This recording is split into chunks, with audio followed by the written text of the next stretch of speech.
성경을 보면 다니엘은 기도하는 사람이었습니다. 그는 자신의 목숨이 위험한 상황에서도 하나님께 간구했던 사람입니다. 다니엘서 6장 10절을 보면 다니엘이 이 조서에 왕의 도장이 찍힌 것을 알고도 자기 집에 돌아가서는 윗방에 올라가 예루살렘으로 향한 창문을 열고 전에 하던 대로 하루 3번씩 무릎을 꿇고 기도하며 그의 하나님께 감사하였더라고 기록을 하고 있습니다. 왕명이 떨어진 후에도, 그리고 그 왕명을 어겼을 때에 사자굴에 던져진다 할지라도 하던 대로 평소처럼 하나님 앞에 나아가 하루 3번씩 기도했던 사람이 다니엘임을 알 수가 있습니다. 결과적으로는 그 신앙으로 인해서 사자굴에 던져지게 되었습니다. 그러나 그 신앙으로 인해서 하나님의 구원을 경험하게 됩니다. 사자들이 다니엘을 공격을 하지 않는 것입니다. 나중에 다니엘을 참소하던 신하들이 대신에 사자굴에 던져졌을 때에 성경을 보니까 떨어지기도 전에 사자들이 움켜쥐어서 그 뼈를 부수어뜨렸다, 이렇게 기록을 합니다. 떨어지기도 전에 그들은 사자의 먹잇감이 되고 말았음을 기록합니다. 이는 하나님께서 우연이 아니라 그의 능력으로 다니엘의 신앙을 보시고 그를 지켜주셨음을 성경이 증언을 하고 있는 것입니다. 사자굴의 위협 가운데서도 다니엘이 믿음을 지켰던 때, 그 당시의 왕은 다리오 왕이었습니다. 그리고 오늘 본문이 기록된 다니엘 10장에서의 왕은 바사왕 고레스라고 기록을 하고 있습니다. 본문 1절을 보니까 바사왕 고레스 제3년에라고 그 시대적 상황을 기록을 하고 있습니다. 다니엘은 느부갓네살 왕 때에 바벨론의 포로로 잡혀왔습니다.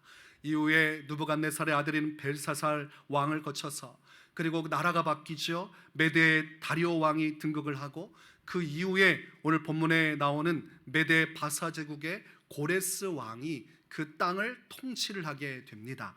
시대가 변하고 그리고 왕들이 변화되고 나라가 변화되어도 다니엘은 한결같이 주님을 믿음으로 섬겼던 사람입니다.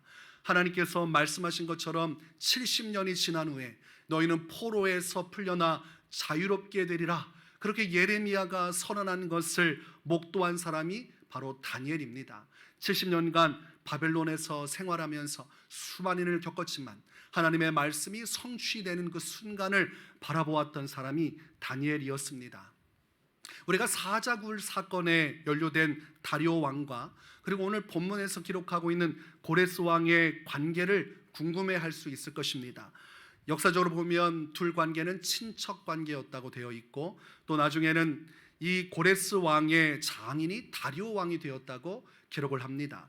그러니 고레스 왕이 메대와 바사를 다 통합한 이후에 메대 출신인 다리오 왕에게 훗날에 모든 고난을 위임하는 것처럼 그를 왕으로 세워주고 예후해 주지만, 다리오 왕이 끝난 이후에 이 장인의 자리에 본인 고레스가 등극을 하게 되는 것입니다.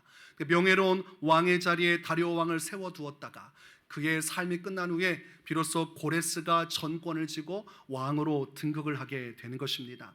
그때를 오늘 성경에서 기록을 하고 있고, 그 당시에도 바벨론이 생존하였고 하나님 앞에 기도하는 자였음을 기록을 하고 있는 것입니다. 하나님의 뜻이 성취가 되지 않을 것 같지만 70년이 지나서 포로 생활에서 귀환하는 내용을 볼 때 하나님의 뜻은 반드시 성취되어지는구나, 우리가 그것을 깨닫게 되고, 그 안에서 다니엘과 같은 믿음의 사람은 변함없이 하나님께 기도하였다는 것을 알 수가 있는 것입니다. 다니엘 9장 21절에 보면 가브리엘 천사가 저녁 제사를 드릴 때에 다니엘에게 나타나는 장면이 기록되어 있습니다. 그때에 이런 말씀을 기록합니다.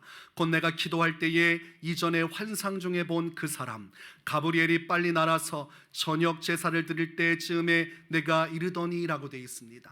다리오 왕 때도 그는 하나님 앞에 기도하고, 그리고 고레스 왕 때도 다니엘은 하나님께 기도를 했어요. 그때의 천사가 23절 말씀을 보니까 이런 말씀을 줍니다.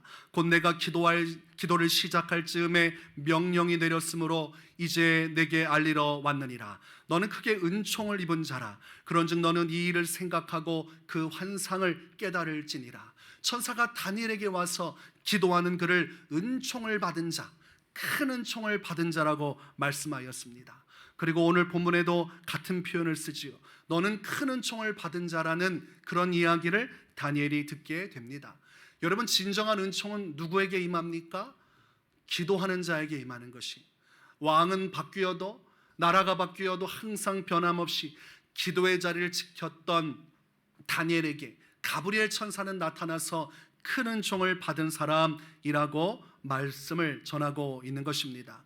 하나님의 뜻 안에서 언제나 기도했던 다니엘의 기도를 통해 하나님은 영광을 받으셨고 그분의 뜻을 이루어 가는데 다니엘의 기도를 귀하게 사용하여 주셨음을 우리가 깨달아야 되는 것입니다. 그러니 오늘 우리가 이 다니엘의 말씀을 보면서 도전받아야 될 것은 기도하는 자세입니다. 다니엘은 높은 고관에 올랐어도 포로 생활하던 그 노예의 신분 때와 변함없이 하나님 앞에 기도하였고, 그리고 자신이 어떠한 상황 속에서도 유불리함을 따지지 않고 사자굴에 던져지는 상황에서도 하나님께 기도하였고, 그리고 오늘 본문 고레스 왕 때에 다니엘의 나이는 이미 85세를 넘어서고 있습니다. 70년간의 포로 생활의 끝마침이 되는 자신의 인생의 노년의 시기에도 하나님 앞에 기도하고 있는 다니엘의 모습을 기록을 하고 있어요. 바사왕 고레스 3년에 다니엘이 먹는 음식을 절제하고 오직 새 이래 동안 기도에 힘썼다고 오늘 본문은 기록을 하고 있습니다. 다니엘이 본 큰 전쟁에 대한 환상을 보고 하나님 앞에 기도의 자리에 서기를 원했던 것입니다. 2절과 3절을 보니까 그때 나 다니엘이 새 이래 동안을 슬퍼하며 새 이래가 차기까지 좋은 떡을 먹지 아니하며 고기와 포도주를 입에 대지 아니하며 또 기름을 바르지 아니하니라. 하나님 앞에서 이 노년의 시기에서도 다니엘은 기도하고 있는 것을 볼 수가 있어요. 하나님 앞에 작정을 하여서 기도하는데 새 이래 동안이라고 되어 있습니다. 새 이래는 3주를 말하고 21일간을 말하는 것입니다. 21일간 다니엘이 전심을 다해서 하나님께서 보여준 환상을 토대로 해서 주 앞에 기도의 자리에 나가는 것을 볼 수 있습니다. 하나님 앞에 변함없이 한결같이 작정을 하여 21일간 기도를 마친 후에 오늘 본문 4절에 보니까 첫째 달 24일에 히데겔 강에서 그는 어떤 큰 환상을 보게 됩니다.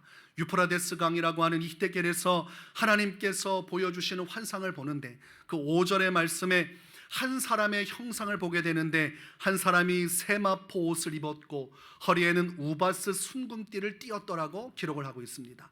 또 6절을 보니까 또 그의 몸은 황옥 같고 그의 얼굴은 번갯빛 같고 그의 눈은 횃불 같고 그의 팔과 발은 빛난 놋과 같고 그의 말소리는 무리의 소리와 같더라고 기록을 하고 있습니다. 자, 여러분, 이것은 누구를 말하는 것일까요?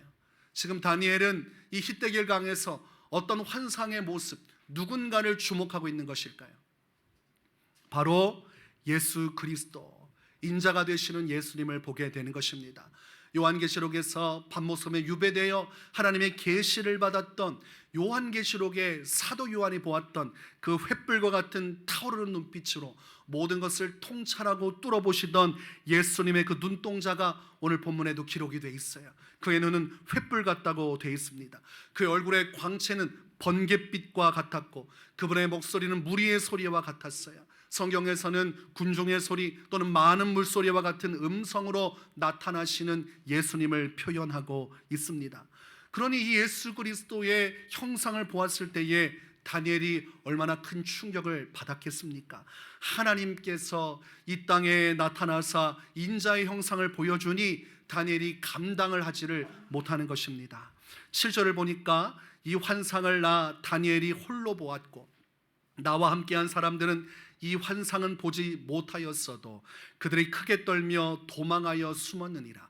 지금 예수 그리스도 인자 되신 그 환상의 모습은 다니엘만 보고 있는 것입니다.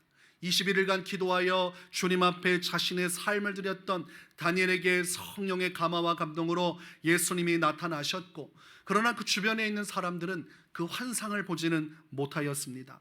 그런데 신기하지 않습니까? 보지 못하였고 깨닫지 못하였는데 그들이 떨며 도망하였다고 되어 있습니다. 이것은 예수님의 권세와 권위를 상징하는 것입니다. 하나님의 임재가 있을 때에 말로 표현하지 못할 경이로움이 그 옆에 있는 사람들까지도 사로잡아 버린 것입니다. 여러분, 마귀가 역사할 때 알 수 없는 오싹함이 전율처럼 돋아난다면, 하나님께서 임재하시면 말로 포탈 경이로움이 사람의 육신과 영혼을 사로잡게 되는 것입니다. 신약에 볼 때에 다메섹 도상에서 사도 바울이 예수님을 만나는 장면이 나와요. 예수님의 형상을 본 적이 없지만 그분의 광채가 비추이는 것만으로도 사도 바울은 그것을 보자마자 눈이 멀어버렸습니다. 그리고 그분의 음성만을 들었을 뿐이에요. 그러나 성경을 보니까 그 주변에 있던 사람들이 아무것도 하지 못하고 멈추어 서 있었다고 말씀하고 있는 것입니다. 그들도 알 수 없는 예수 그리스도의 권세와 권위 앞에서 온몸이 움직여지지 않는 경외심에 사로잡히게 된 것입니다. 그러니 이 히태길 강가에서 하나님을 본 이 다니엘은 얼마나 더 놀랍고 더 깊은 충격을 받았겠습니까? 사람으로서 하나님을 만나는 것은 감히 감당할 수 없는 것입니다. 성경에 보면 하나님과 대하여 그분의 본체를 본 사람이 없어요. 감당할 수 없기 때문입니다. 사람이 육신으로는 하나님을 온전히 보고 그분과 함께할 수 없습니다. 그래서 성경은 하나님의 영광을 보여주거나 오늘 본문처럼 환상을 통해서 예수 그리스도를 어렴풋이 보게 하여 주실 뿐입니다.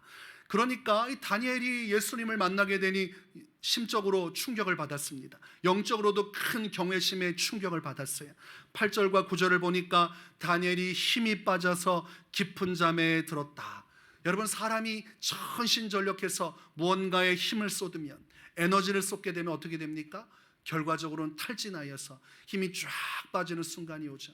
예수님을 만나는 것만으로 그 경외심에 사로잡혀서 모든 온몸의 힘이 쫙 빠지고 어쩔 수 없이 깊은 잠에 들어간 다니엘의 모습을 볼 수가 있는 것입니다. 8절과 9절을 보니까 그러므로 나만 홀로 있어서 이 큰 환상을 볼 때에 내 몸에 힘이 빠졌고 나의 아름다운 빛이 변하여 썩은 듯하였고 나의 힘이 다 없어졌으나 내가 그의 음성을 들었는데 그의 음성을 들을 때에 내가 얼굴을 땅에 대고 깊이 잠들었느니라. 예수 그리스도를 만난 경이로운 상황 속에서 그분의 임재를 견디지 못하고 깊은 잠에 빠져들고 있는 모습을 보게 됩니다. 여러분, 예수님을 보는 것은 은혜입니까? 저주입니까? 은혜이지요. 장차 나타날 구원자 그리스도를 이 환상 가운데 볼 수 있다는 것은 다니엘이 얼마나 큰 은혜를 입은 자인지, 천사가 말한 것처럼 정말로 큰 은총을 받은 사람임을 알 수가 있는 것입니다. 그가 하나님 앞에 애써서 기도하고 주님 앞에 무릎 꿇었던 시간이 결코 헛되지 않음을 말씀을 통해서 보게 되는 것입니다. 하나님의 은혜는 아무에게나 임하는 것이 아닙니다. 하나님을 경외하고 그분 앞에 엎드려 기도하고 주님의 나라와 영광을 위해 힘쓰고 애쓰는 자에게 주님의 은혜가 임하여지는 것을 알 수가 있어요. 그러니 다니엘 혼자 이 은혜를 독차지하고 있는 것을 보게 됩니다. 그러면서 10절 말씀을 보니까 이렇게 기록을 하고 있습니다. 한 손이 있어 나를 어루만지기로 내가 떨었더니 그가 내 무릎과 손바닥이 땅에 닿게 일으키고 정신없이 깊은 잠에 취해서 힘이 모두 빠져버렸는데 순간 10절에 보니까 한 손이 나타났습니다.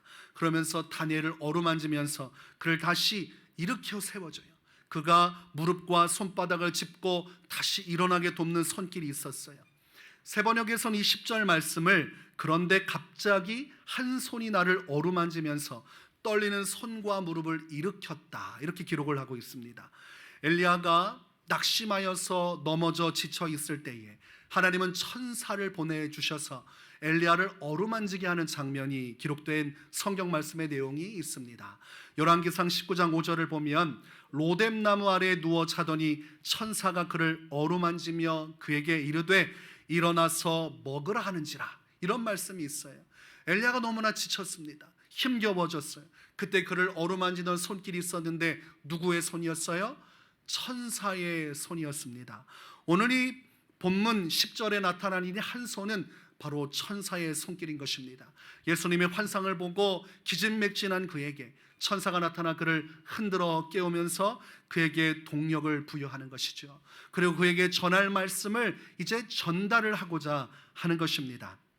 다니엘 9장에서 가브리엘 천사와 했던 말 똑같은 말을 이 한 손을 지닌 사람 모양의 그것이 말을 하는데 큰 은총을 받은 사람 다니엘아 이렇게 말하고 있어요. 9절에 가브리엘 천사가 했던 말과 오늘 본문에 나타난 사람 형상을 한 그 한 손이 말한 것이 동일한 것을 알 수가 있습니다. 11절 말씀에 기록이 되어 있습니다. 오늘 우리가 이 천사의 등장을 아주 중요하게 여겨야 됩니다. 하나님께서는 다니엘에게 예수 그리스도의 환상을 보게 하시고 그리고 천사를 보내셔서 아주 중요한 메시지를 전해주시고 장차 일어날 일들에 대해서 다니엘에게 말씀해 주기를 원하셨던 것입니다. 그런데 오늘 이 천사가 하는 말이 굉장히 중요한 것입니다. 천사가 다니엘에게 말을 하지요. 13절에 보니까 그런데 바사왕국의 군주가 20일 동안 나를 막았으므로 내가 거기 바사왕국의 왕들과 함께 머물러 있더니 가장 높은 군주 중 하나인 미가엘이 와서 나를 도와주므로 이렇게 말씀하고 있어요. 다니엘이 기도했어요. 21일간 기도했습니다. 그리고 그 기도가 시작되었을 때에 하나님의 응답이 떨어졌습니다. 하나님의 말씀을 가지고 천사가 출발을 했어요. 그런데 21일이 지나서 이제야 이 천사가 당도한 이유는 무엇입니까? 바사 왕국의 군주가 막았다는 것입니다. 하나님의 천사가 기도를 듣자마자 하나님의 말씀을 들고 기도한 자에게 날아오던 중에 방해하던 세력이 있었다고 천사가 말을 해주고 있는 것입니다. 이건 영적인 세계에 대한 이야기예요. 하나님의 앞에 기도하면 천사는 파송돼서 그때부터 날아가기 시작해요. 기도의 날개를 달고 기도의 소식을 가지고 오늘 다니엘에게 달려나온 것처럼 성도의 기도에 하나님은 기도를 시작하자마자 응답의 역사를 주는 것입니다. 그러나 문제가 무엇이에요? 막아서는 세력이 있다는 것이 문제가 됩니다. 바사왕국의 군주는 누구를 뜻하는 것일까요? 이 군주는 누구건데 과연 하나님이 보내신 천사를 막아설 수 있겠습니까?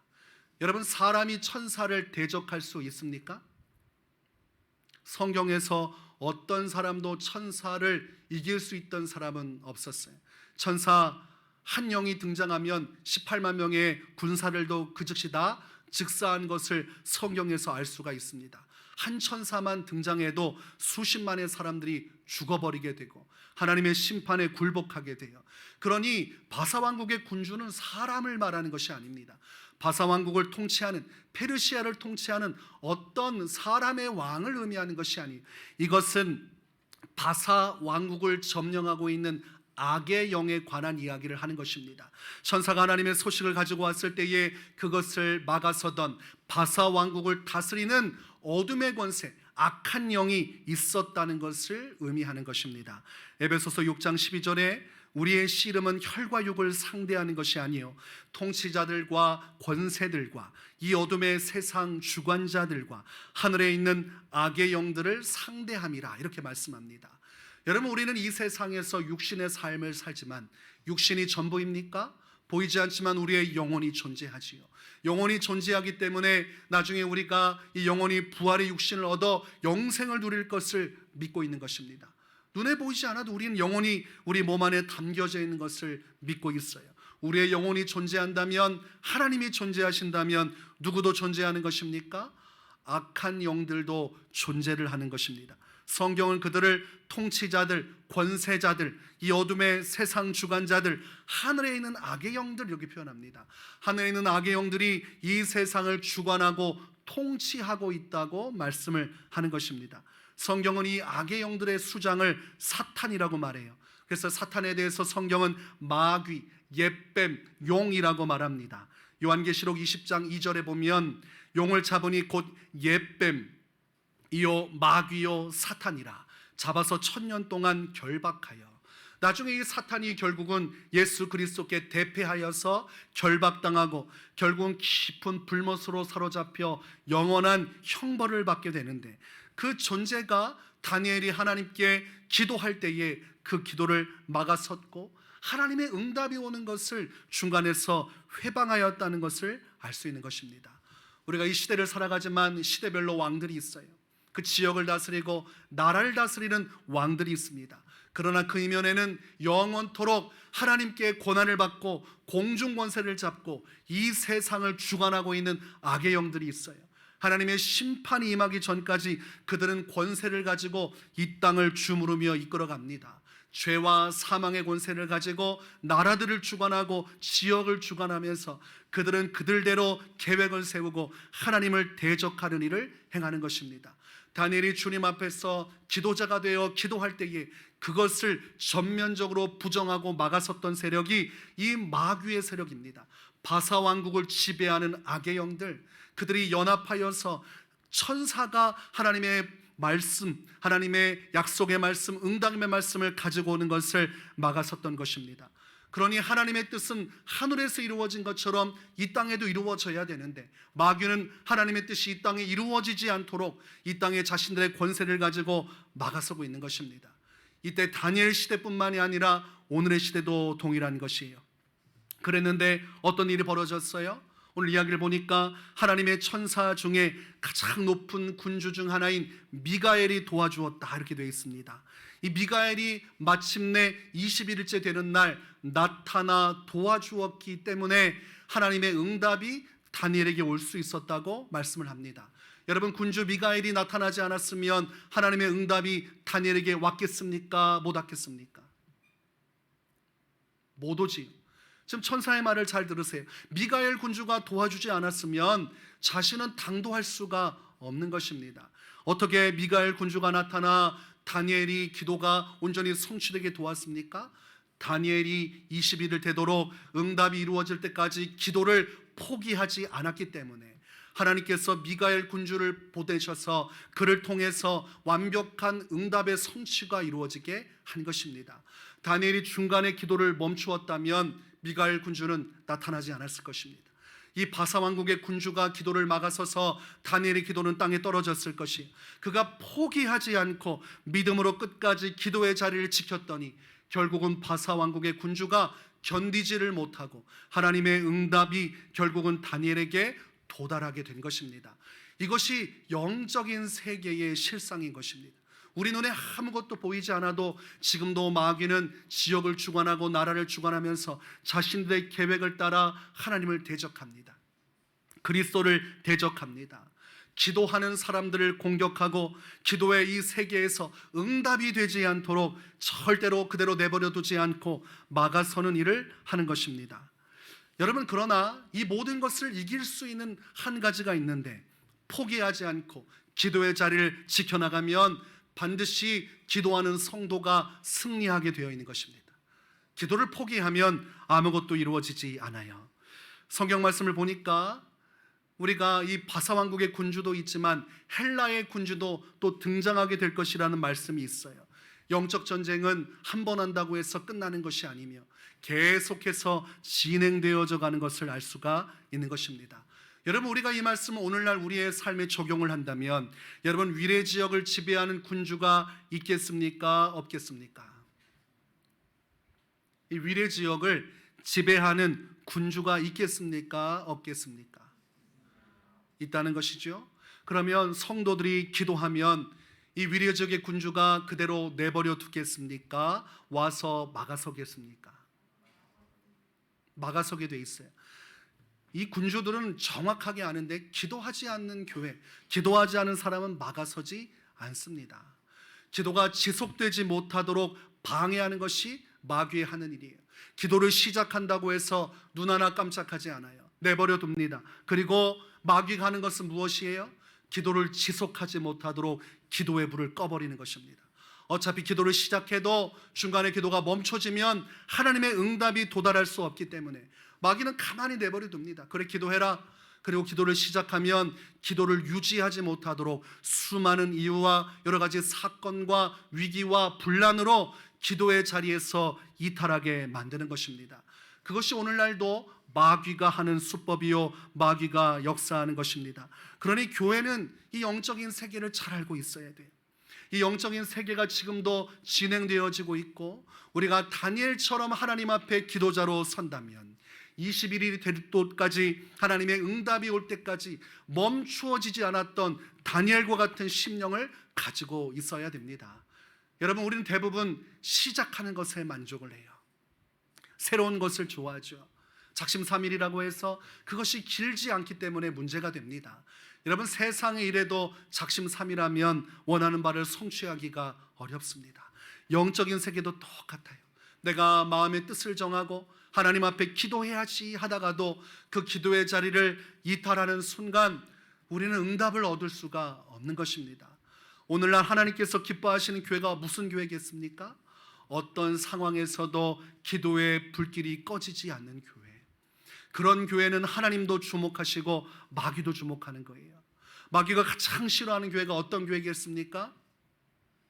어떤 교회를 마귀가 가장 싫어하고 대적으로 삼겠습니까? 기도하는 교회.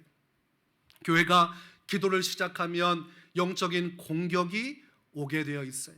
초반에 잘 놔뒀다가 계속해서 미혹하는 일들이 있습니다. 여러분들은 그것을 인간적으로 해석을 하시면 안 돼요. 기도가 시작되고 하나님 앞에 나가는 발걸음 속에서 일어나는 무수한 기도를 방해하는 일들은 마귀가 계략을 가지고 우리를 끌어내리는 것입니다. 그러나 성도들이 영적인 세계를 망각하며 살아가요. 어쩔 수 없는 상황이지 않는가, 이렇게 자기를 합리화하지만 그 깊은 곳에서는 마귀가 기도하지 못하도록 막고 있다는 것을 알아야 됩니다. 그러니 우리가 이 영적인 세계를 알면 한 가지 중요한 것은 끝까지 포기하지 않겠다는 우리 마음의 결심이 중요한 것입니다. 여러분, 한번 시작했으면 끝을 보아야 하는 것입니다.